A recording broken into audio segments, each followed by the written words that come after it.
পটল ভাজি করব। আমি এখানে 6টা পটল নিয়েছি বড় সাইজের। পটলগুলোর খোসাটা ফেলে দিয়ে আমি একটু কাচিয়ে নিয়েছি পটলের উপরে, এতে করে পটলের মধ্যে মশলাটা ভালোভাবে মিশে যায়। প্রতিটা পটলকে 2 ফালি করে নিয়েছি। আর পটলগুলো ভালোভাবে ধুয়ে পানিটা ঝরিয়ে নিয়েছি। লবণ দিয়ে দেব স্বাদ মতো, শুকনো মরিচের গুঁড়া, মরিচের গুঁড়াটা অল্প করে দিলাম, হলুদ গুঁড়া। এখন হলুদ, লবণ, মরিচের গুঁড়া পটলের সাথে ভালো করে মেখে নেব।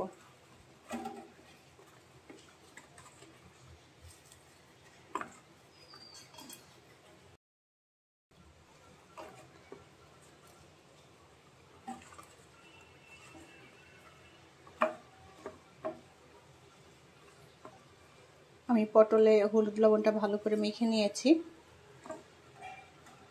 এখন এই পটলটা আমি 5 মিনিট রেস্টে রেখে দেব। প্যানে পরিমাণ মতো তেল দিয়ে দেব। এখন এই তেলের মধ্যে একে একে পটলগুলো সব দিয়ে দেব।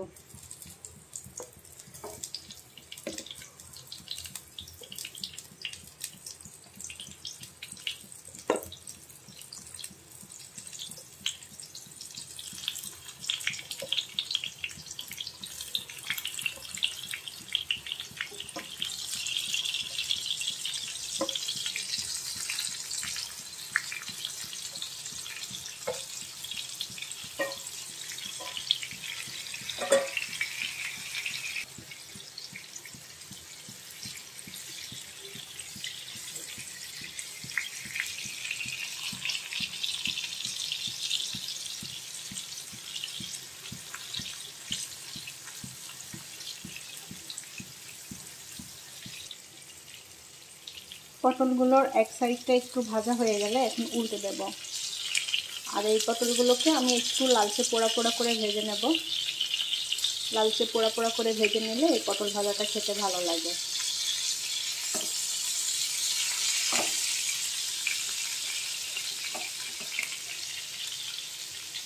চুলার আঁচ অল্প রেখে ভেজে নিতে হবে, যেন পটলটাও ভালো মতো সেদ্ধ হয়ে যায়।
পটলগুলো আমি এরকম একটু লাল পোড়া পোড়া করে ভেজে নিয়েছি।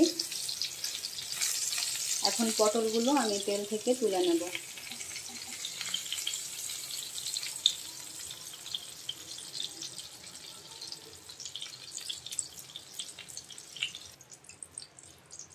তেল থেকে পটলগুলো তুলে নিয়েছি। এখন এর মধ্যে দিয়ে দেব পেঁয়াজ কুচি। আমি এখানে বড় সাইজের 2টা পেঁয়াজ কুচি করে নিয়েছি। দিয়ে দেব কাঁচামরিচ কুচি। লবণ দিয়ে দেব সামান্য, সামান্য হলুদের গুঁড়া দিয়ে দেব। এখন এই পেঁয়াজটা লাল করে ভেজে নেব।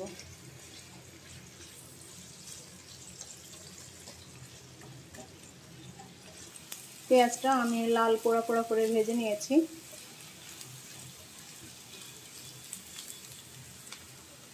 এখন এর মধ্যে ভাজা পটল দিয়ে দিলাম। পটল দিয়ে পেঁয়াজের সাথে ভালো করে মিলিয়ে নেব।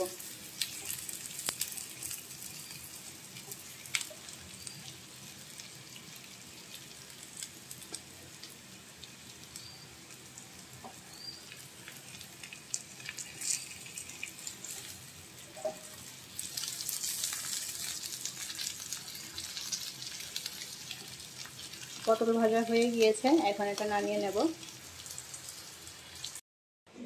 এই পটল ভাজিটা সাদা ভাত, পোলাও সবকিছুর সাথে খেতে ভালো লাগে। পরবর্তী রেসিপি দেখার আমন্ত্রণ জানিয়ে বিদায় নিচ্ছি। ভালো থাকবেন সবাই, আল্লাহ হাফেজ।